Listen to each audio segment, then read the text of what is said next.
Well, we're on a subject of serious discussion with real world stuff. And again, I totally understand a show like this one is for escapist purposes for a lot of people, but sometimes real world stuff crashes in, or it's so crucially important to talk about stuff that I'll talk about it here.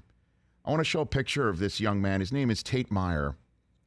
He's a 16-year-old boy from Michigan, the state of Michigan. And here's a photograph of him standing this past Saturday on the field and the Glass Bowl turf in Toledo, Ohio on Saturday. And he's standing there because he's seemingly taking a visit because he's a 16-year-old kid who's a lettered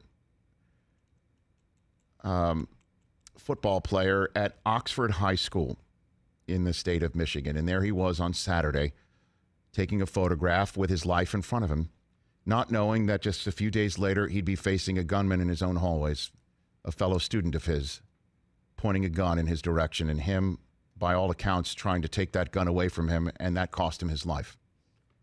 Along with 3 other members of Oxford High School. I want to say their names. Madison Baldwin, she's a 17-year-old girl, 17 years old. Hannah St. Juliana, a 14-year-old girl, 14 years old. Justin Schilling is a 17-year-old co-captain of the school bowling team.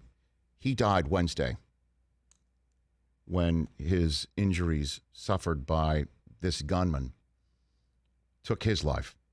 And I just want to say their names. And I just want to say that